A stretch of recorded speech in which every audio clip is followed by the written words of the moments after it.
And I think where a lot of founders get stuck, myself included, is like, well, I have this amazing idea. It's just not working yet. I just need to spend more time with it, get it to more users, grow some more. And it's like, that's the ego talking, right? Like, I can be passionate about the problem, but you can't be passionate about a solution. And I don't think, and I don't believe that people need to be managed. I believe that people need to be inspired. They need to be like guided or coached. But managing is not something that I believe in.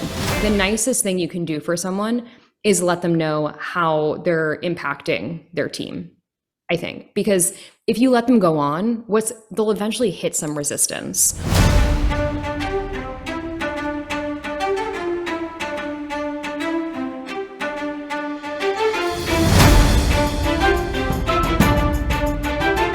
Welcome, I'm your host Stefano, and this is When Leaders Talk, a podcast about leadership and most importantly about leaders. Honesty is a key aspect for a good leader. And this is actually a center concept of the conversation I had with Kelsey Bishop. Kelsey is the founder and CEO of a startup company called Candor. And honesty, openness, open communication is really the centerpiece of her culture, of the culture in her company. She actually applies the framework called Teal framework that was designed by Frederic Laloux. It is basically a framework where there are three important pillars. The one is self-management, the second one is wholeness, and the third one is the purpose. We talk about her journey as a startup founder and what led her to where she is right now, in a growing, thriving company. So this is a great conversation for startup founders and small and medium business owners, but also for any leaders actually who is open to try a different way, be far away from the command and control style. I also work with Candor, so if you're interested in learning more about Candor, just let me know, drop an email, and I will provide more information. You can subscribe to this channel so we can have other great people like Kelsey taking part, coming here and talking about their experiences. But also you can follow me on social media, and you can check my website, masteryourseed.com, if you want more information about the coaching. Well, with no further ado, Kelsey Bishop.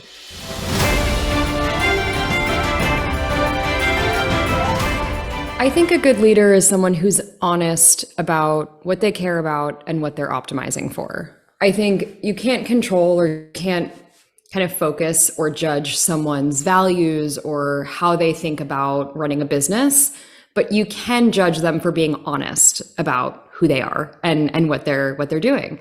And so I think that's what like a great leader is for me, is like figure out who you are, figure out what kind of people you want to work for you, and figure out what type of business that you want to run. And just tell people, be transparent, be honest, have open conversations.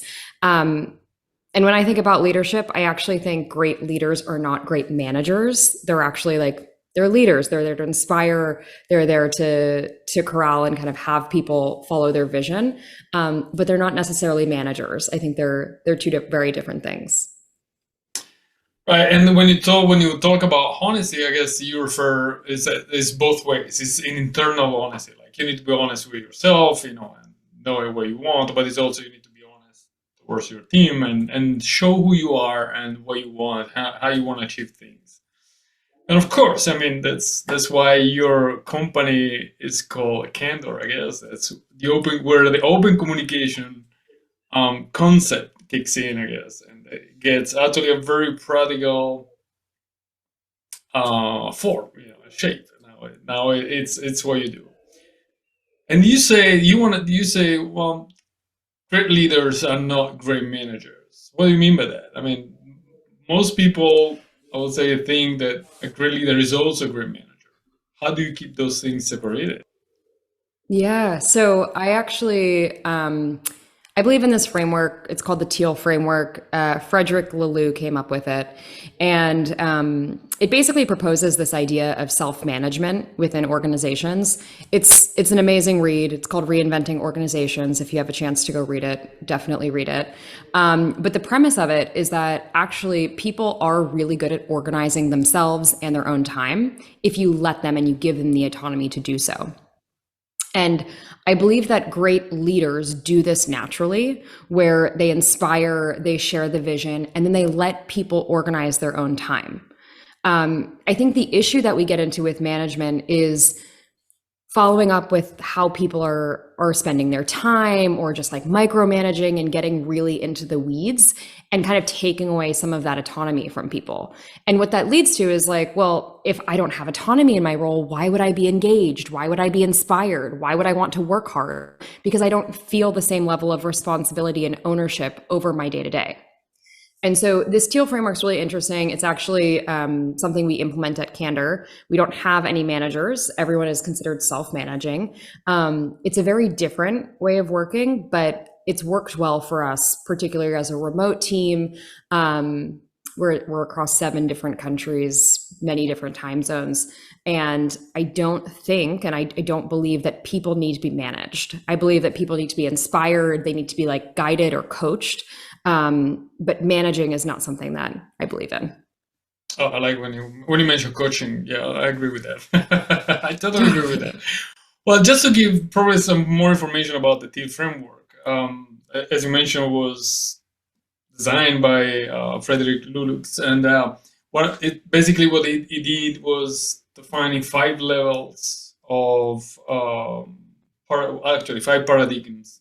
From red, where basically it's micromanagement, to the Teal framework, the Teal paradigm that you just well described, and actually the self-management is one of the pillars, right? But what I want to add is that maybe many people will think, oh, well, it might work well for a small organization. Well, that's not actually true, because companies like Patagonia actually they do employ the Teal framework. So, and I'm happy that you're here, so you can share your experience on that. And what is needed to do that? How do you? I mean, I have many questions, but the first one is what is needed from from a leader point of view, since you are the founder of the company and the CEO. So, what is that you need to do? How do you need to approach this framework from an internal perspective? What kind of work do you need to do on yourself, and then how do you show up with your team? Yeah, I think it requires a lot of trust in your peers.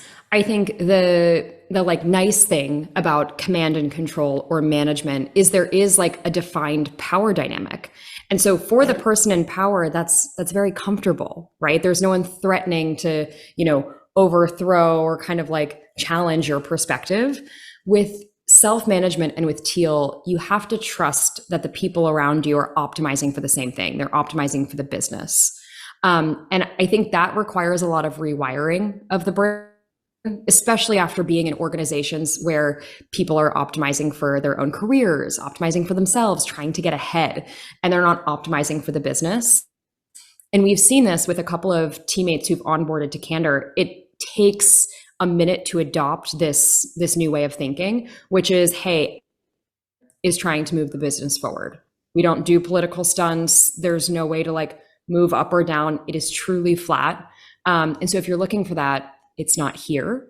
And then as a leader within that organization, you still have a lot of responsibilities that a traditional leader might have.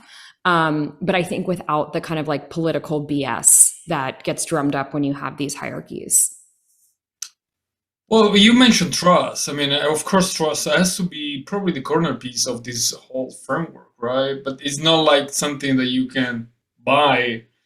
You go to the grocery store, you buy trust. It's something that you need to build. And Yeah. especially the moment you hire someone, you either have this feeling or not, right? That the feeling that you can trust this person that you never met, other than the conversation you're having. So, what is that you look for in a person that you're hiring?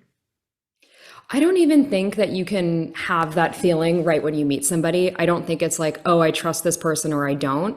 I think trust is built over just continually seeing someone perform and building your record of who they are and how they show up at work every day. And we start that from day one of someone interviewing to come on the Candor team. So I don't believe in interviews. I think it's like a bunch of BS and people just kind of like trying to showboat and like be like, oh, I've done all of these things. Like I would fit within your organization so well. So what we do is we do one phone call just to meet, say hi, kind of like a vibe check, right? Like, hey, this is the role. Does that fit? Whatever. 30 minutes. And if that goes well, feels like it would be a good fit kind of on the surface, then we just do something we call a mutual assessment. Mutual assessment is a work trial. So like, hey, come on the team. We'll give you some tasks. Let's see how you do. Come to all of our team meetings, see how we actually do things. And then neither of us have to like play this game of the interview process. And I think that also builds trust, right? Because I'm showing you the role and you're showing me how you're showing up in the role from day one, right? We're not playing this game of like lying to each other or like trying to get the best deal for salary or whatever. It is really just come do the job, see if you like it. And I think when you start there, it is like from coming from a place of openness on both sides, right? Both people have to show up and be vulnerable. You have to show up and do the job and put yourself out there. And I'm, showing you the inside of the company and how we really work. And there's no getting around that or beating around the bush. You're going to see all the skeletons in the closet. And so I think even like that small example of how we do interviewing, it's these kind of tactical changes where you start with trust, you start with openness, and then you can build it faster, right? Because I think like in a traditional hierarchy or traditional corporate setting, people are building trust for years. And in a Teal setting, you're kind of tasked with like, how can we build trust faster? And it starts with openness, it starts with vulnerability, and it starts with an interview process that kind of enables that. Well, it looks like trust is the default mode. Instead of you need to build trust, it's more like, it sounds like, okay, I give you the trust and let's see how we go from there. And, if things evolve, well, great. If they don't work well, then I guess it's not the right environment for you. How do you solve conflict, in such an environment when, I understand open communication and everything, but still people will have different ideas, different approaches, different personalities. And I guess Yeah. it's not easy sometimes. So one interesting kind of contrast I'll paint before we get into conflict is the org structure right below Teal. It's called green. It's where most of our like good corporate cultures in the US at least are operating today. Places like Google, kind of like these big orgs that are value-based organizations. And the way that they make decisions is based around consensus. Right. So if I want to do something at Google, I have to go around and talk to all of my peers, get them all on board. And 9 months later, when we've finally all agreed, we can do the thing.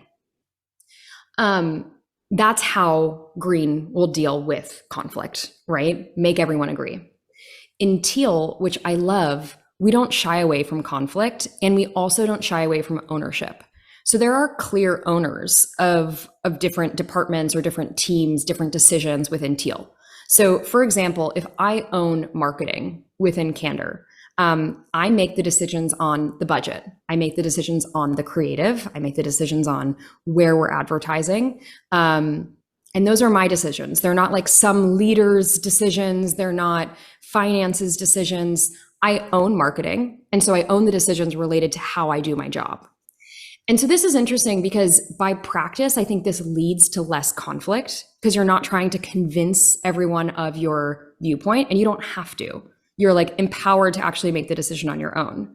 But I also think that not having a leadership or hierarchical dynamic leads to less conflict because we don't have to, if we argue or we get in a fight, there's no power hierarchy that's threatening, I'm going to get fired or, I'm going to somehow not maintain my position within this company. And so what happens actually is there's still conflict, but there's no power dynamic that's making it feel funny or like not resolved.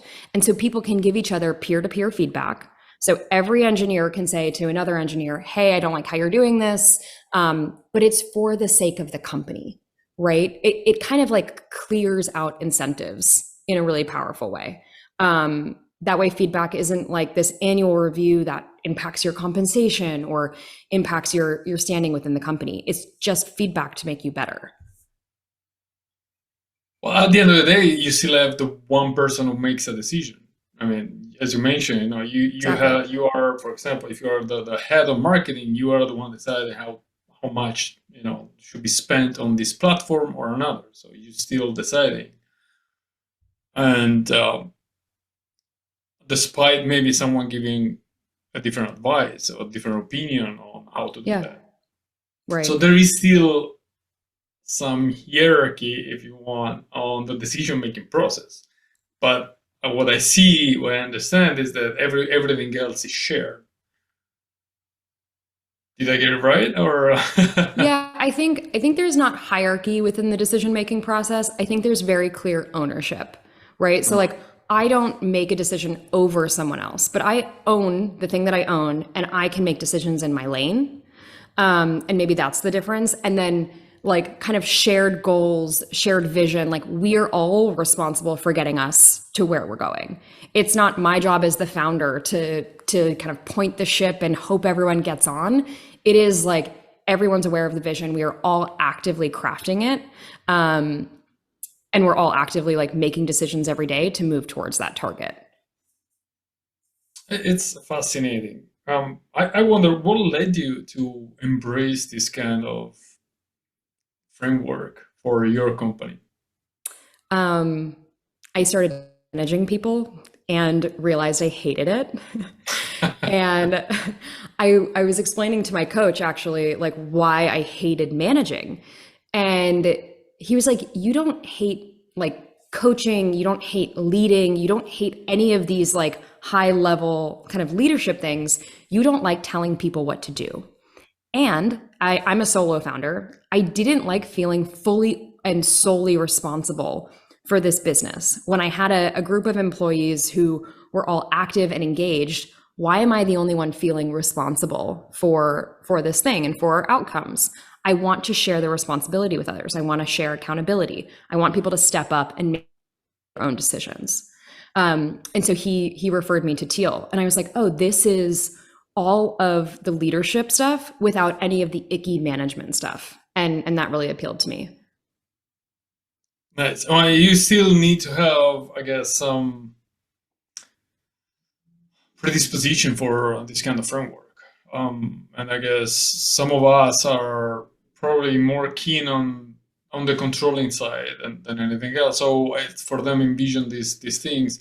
But the great benefit that I see, and correct me if I'm wrong, is that even in launching your company, when you are super busy and you have a lot of things to do, what I what I see is that you don't get burnout. Yeah, absolutely. Everyone has their own task and they know what to do, and you work together for the same, going in the same direction. That's beautiful, right? That's something we always struggle, no matter the size of the team, even with small team. Sometimes it's hard to keep three people working together and rowing in the same direction. And um, thinking about your company or even bigger companies, applying this framework, I think it's just amazing. Is this something that you would recommend to startup founders? I recommend it to anyone who will listen. I believe in it so much. I think my friends are tired of me talking about it. But I think it's not only good for the founder or the CEO type. It is really is good for employees who give a shit about what they're working on. And this is not for everybody. We've interviewed plenty of people who are like, "Hey, I just want you to tell me what to do. I want you to tell me what success looks like." And that's fine. It's just not at Candor, right? You can go and find companies who will do that for you. But for employees who are actively engaged, who want to care about their work, who want to feel seen and understood and like really feel in control of their destiny day to day, this is the right framework for that. And I think, at least from what I experienced from most of my founder friends, that's the type of employee that a lot of startups are looking for, right? The ones that are engaged, they're go-getters, they want autonomy. And so I think it does work both ways. Right. So you know other startups as well, right? You just mentioned that you have, as a startup founder, I guess, there is a circle of peers that is always useful to learn, from others' experiences and other things. What is that you're observing in the startup ecosystem right now? What are the most common mistakes, if you want, that might lead to failure?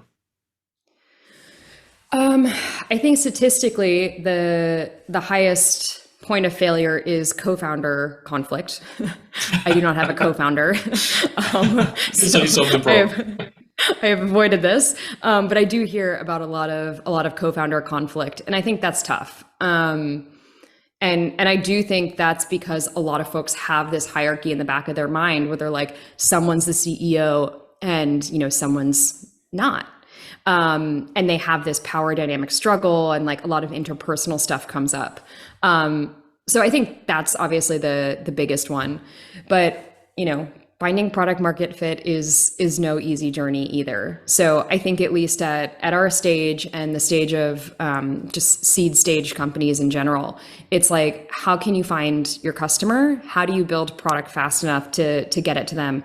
And how do you scale that process? Like, it's hard. It's super hard. And like, the people stuff is one side of it, but the business side, finding product market fit is an entirely other. Oh yeah, absolutely. Actually, I think statistics they point at not finding the right product as the main failure. It's like, oh, you have a great idea, sure, it's a great idea, but the problem is that the idea doesn't sell. So And it takes a long doesn't. time. Like, Oh yeah, that's the thing people don't tell you, and they didn't tell me when I had started Candor, was like, it takes so long to figure it out. And it is everyone always said, oh, it's a journey and resilience, whatever. No. Like, it takes so long to figure out the customer, build the product that they want, realize they don't want it, build a different product, go out, and it's this cycle, and it feels endless. And I think it will always feel endless. Like, even once we get there, it's still an endless cycle of like, okay, more, figure out how to better sell to bigger customers, whatever. Yeah. I think you mentioned, this description of the journey. You even mentioned something that's very important. The possibility, actually, the capability of changing, of pivoting. Because you have the idea, you get in love with your idea. Oh man, it's your idea, it's your product, and you want that because you think it's gonna be great. But then, if it doesn't sell, well, that means that it's not so great. So that's where you need to understand how to change, how to pivot. And we see many great companies, they change it completely. I guess the example I like to make is Netflix. They started with, they wanted to rent VHS. I'm not sure you know what a VHS is. I do. All Believe it right, or not, okay. I was alive for a few years. Okay, so but Yeah. they soon understood that VHS was not going on and was not actually profitable, so they pivoted to DVDs, and Right. actually they were lucky because DVDs were coming out in the period. I read the great book from Mark Essing, and he's one of the founder, and it's fascinating how they were able to change. And it looks like a small change, or was not, because actually the whole organization changed it, and more. But many other companies change it, even Amazon. They start with books, and now they sell cars. I mean, that's something amazing. So I wonder, actually, in this journey, what have you learned about yourself?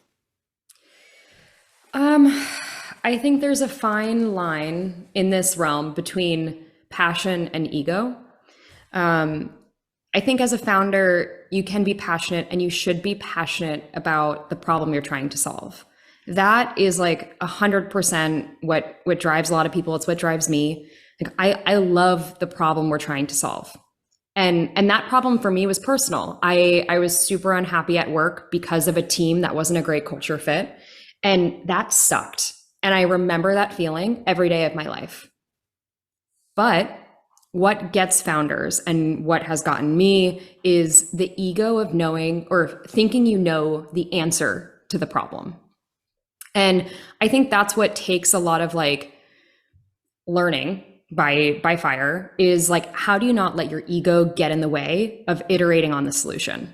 Because every founder comes up and they're like, I have this great idea, I had this problem, this is how you fix it. It's like, if you approached every single iteration as it's just an experiment, I have no idea if it'll work, you would move through things a lot faster. And I think where a lot of founders get stuck, myself included, is like, well, I have this amazing idea, it's just not working yet. I just need to spend more time with it, get it to more users, grow some more.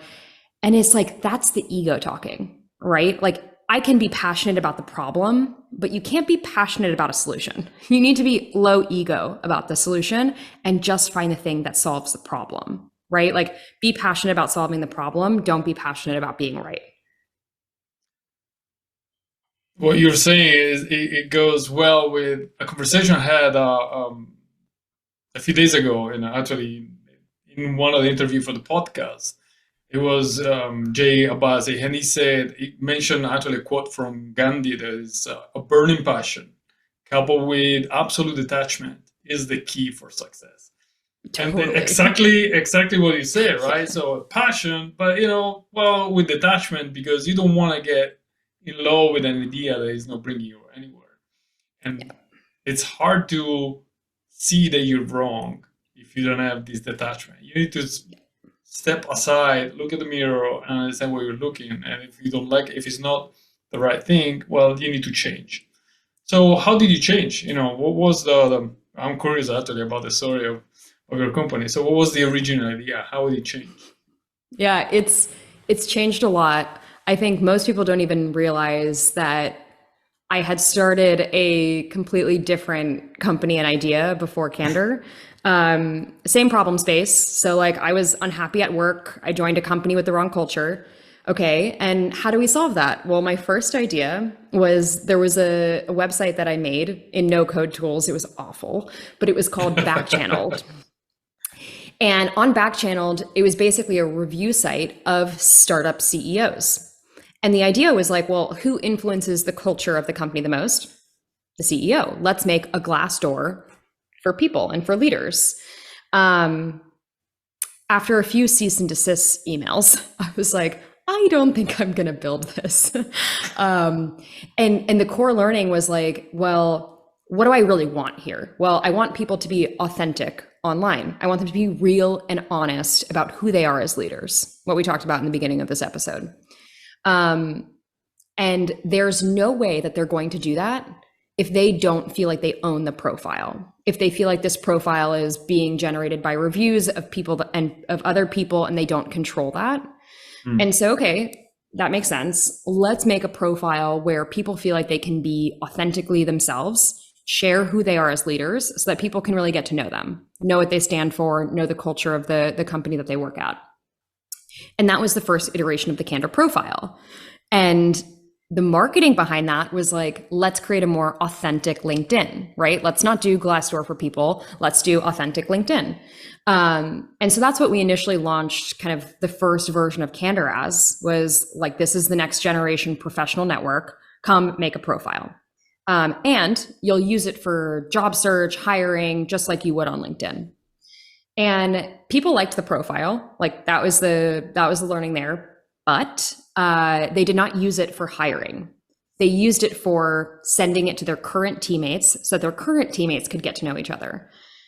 So then it was like, okay, fuck, I was wrong again. Let's go over here. And let's make tools for teams who want to connect, right? There's this new remote world. the reason why people can't connect and create good culture is because they're not in person, and it's really hard to do this stuff online. So let's make it easier. So that's the current iteration of Candor, is how do we help teams build culture within their team? You've got a Candor profile that is like a README user manual, and then you have these exercises, shout outs, check-ins, one-on-ones, feedback, polls that normally are in like stuffy HR tools that everybody hates. And actually, these should be fun things that actually bring you together. And so can we create something that's fun and lightweight and that people actually enjoy? So long journey, but the problem space is still the same, and I still love it, and I like still feel the pain of that problem. But I think I've tried, and in many cases, it's taken me too long to be low ego about it and be like, okay, this thing isn't working. This solution that we proposed, it's not it. It's not resonating. So let's look and kind of like listen to what customers are saying and what our users are saying, and build something for them. Right. So basically, it's going back to your definition, being honest, being open communication, being authentic. You show up on Candor like you are, and actually you feel free to say, you should feel free at least to say what you really think, right? It's a place where you can build psychological safety in a way. It can contribute. Exactly. And I'm convinced that psychological safety, and actually I just posted a blog about teamwork, and that psychological safety is really one of the pillars, one of the skills that, if you want to call skill, that every team should learn, because that's where you really feel free to say what's in your mind without any fear of judgment or anything like that. And there is a lot of power in this. It seems almost strange, especially for a person like me coming from a military background, having a military background, but actually it's I've seen the results on teams I've been working with. It's amazing. It really is. It shifts the paradigm of teamwork a lot. So what is the one thing you're still struggling with? Especially when we're talking about your managing your team, your company, and as a leader, what is the one thing you still want to get better at?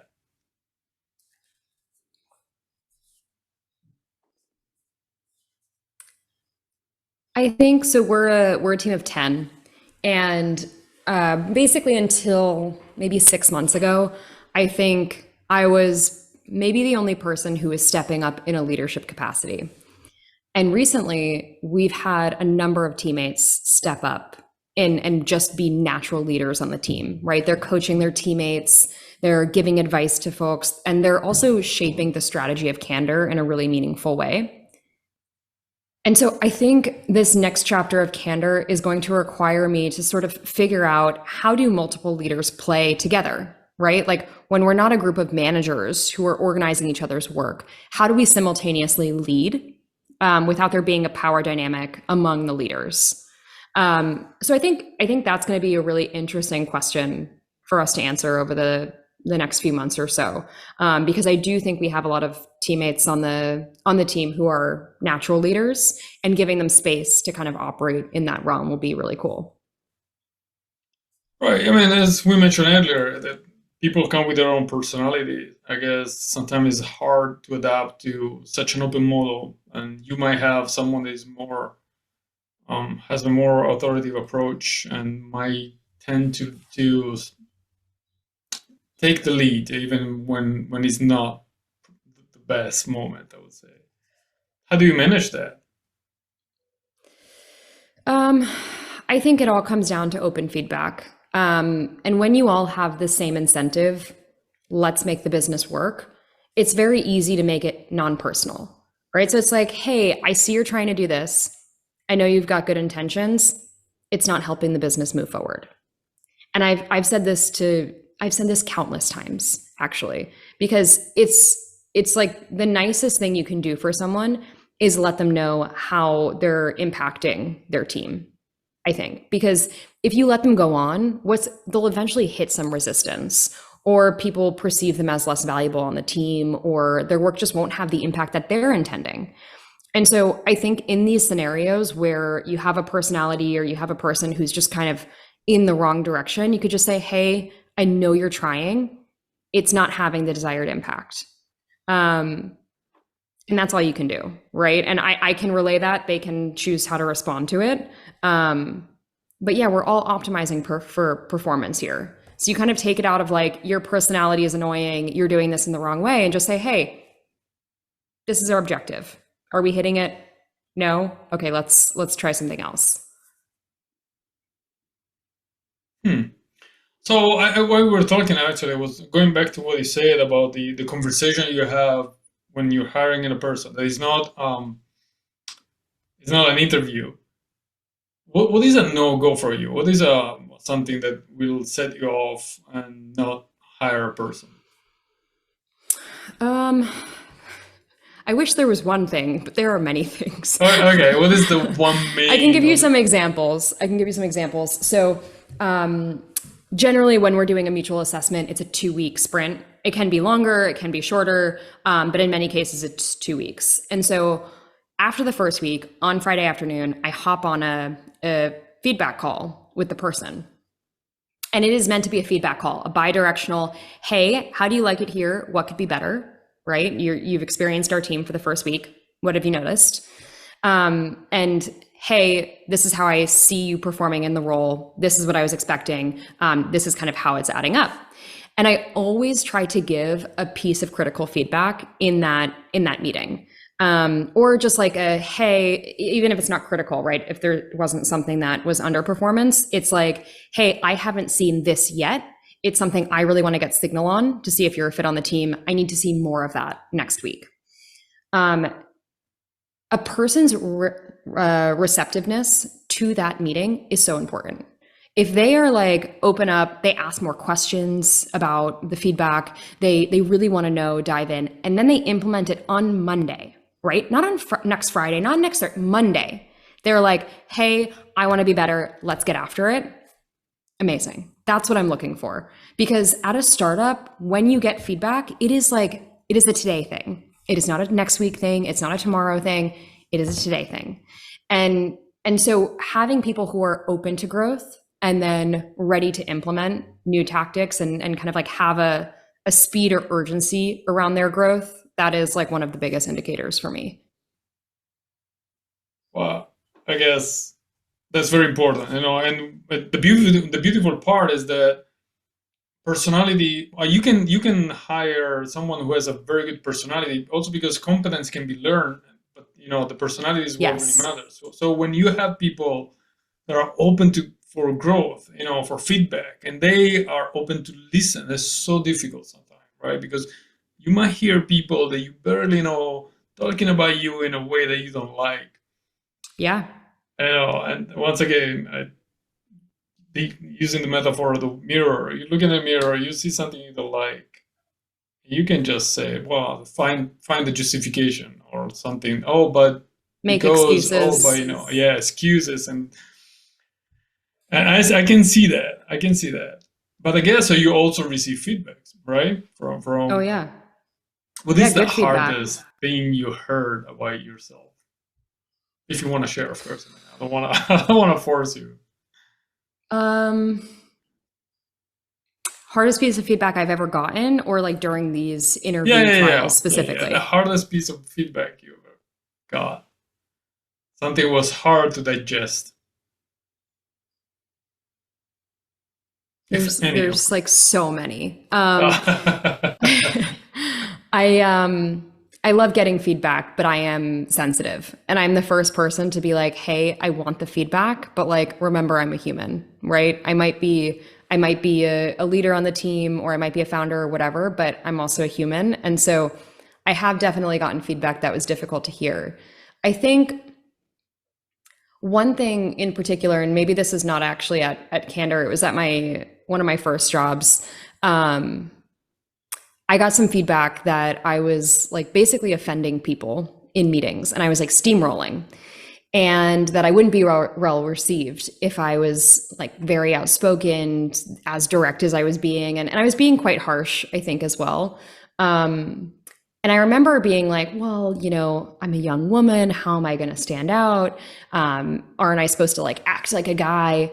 And I think it was really hard feedback, because I think even if all those things are true, if I'm being perceived in a way where people don't want to listen to me, I need to listen to that.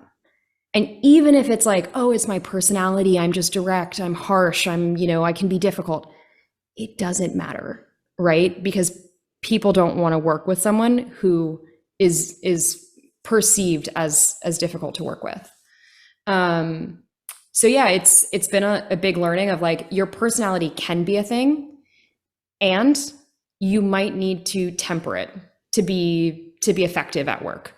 And it's not about like your personality being bad or you being too extreme or too edgy. Like, I think I have a very extreme personality. It's about learning how to temper things for your audience, and how to be tactful, and how to read the room and know when to turn it on and when to dial it down.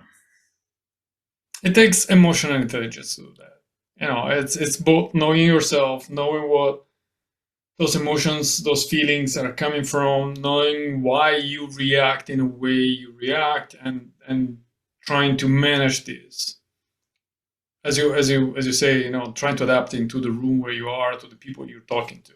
And that's an important skill. And thank you actually for being so open with us. And the other thing is that I want to point out something. I always talk about being open to feedbacks, but of course, the other important part is that not everyone can give a feedback on myself.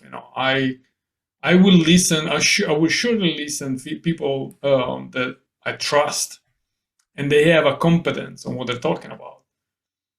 I do not expect a feedback on how I manage my business from my friend, who is, even if he's a dear friend, but doesn't know anything about business. Just to make a stupid example. So it's competence and trust. It's a combination of these two, and that's when my ears are open, and I'm humble, and I'm ready to get hurt in a way that is constructive, hopefully, and for the best. And I'm ready to act on it, right? Yeah. As you mentioned. So what have you done? What have you done since that feedback? What do you change it? How you changed?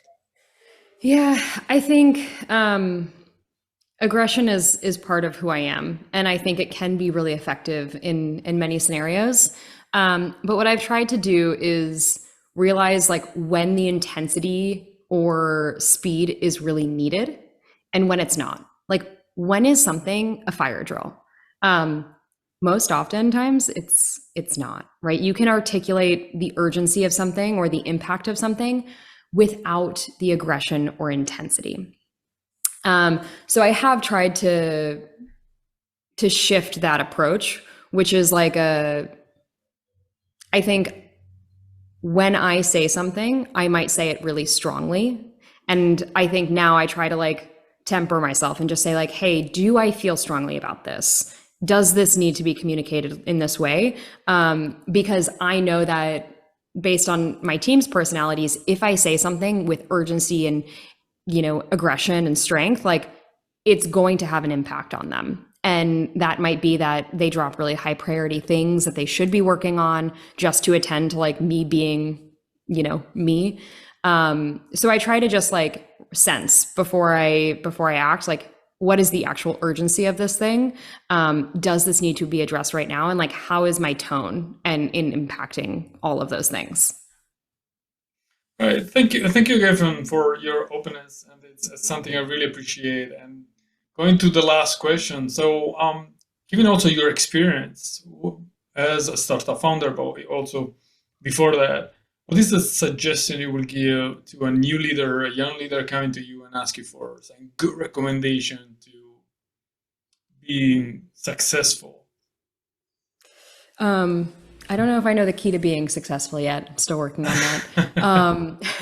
But my favorite advice is that nobody should take anyone else's advice, especially when you're a startup entrepreneur. Had I taken the advice of others or followed the path most traveled, I certainly would have not adopted the Teal framework. I would certainly have managers at my company. And I think when you're trying to build something different or even extraordinary, you have to do things differently. And I think the reality is when you read these blog posts, watch these podcasts, listen to entrepreneurs, like that worked for them, it's probably not going to work for you. And the only way to figure out what's going to work for you is to do a lot of reflection, figure out what makes you tick, figure out the type of company you want to build, because it's your company. You can make the rules, and go build it. And I think try not to let the judgments of what's right or what's expected or what other people want me to do to impact you too much, right? Like it's always going to be in the back of your head. And I think there's a lot we can learn from other founders, but I think people tend to turn off or turn down the voice in their head that's like, I want to do this thing differently. And my advice would be like, turn it up, because, you know, you get to craft your dream role. You get to make your dream company. Like that is so cool. You know, like that's such a privilege. So don't waste it building somebody else's company. Absolutely, you say nicely. It's such a personal journey. You can hear stories. There are things you can be inspired by. You know, there are a lot of things you can learn from others and from other experience. But it's their journeys, their experiences, their personality. You are a different person, and whatever led you to this moment is different. To that moment is different from everyone else, and whatever you're gonna do from the moment is different from everyone else. So you need to learn really what you are, self-awareness, what you want, how you want that. What is the most suitable framework, if you want, that you can use in your company? I love that. Thank you for this conversation, Kenzie. It's been amazing. I've learned a lot, not just about the Teal framework, but, you know, about your journey, and I appreciate how open you are, and of course, it reflects the culture that you have created in Candor. And you know, the name is. Yeah, well, thanks for having me. As the Latins would say, omen nomen. So thank you exactly. for having been with us. Yeah, thanks for having me.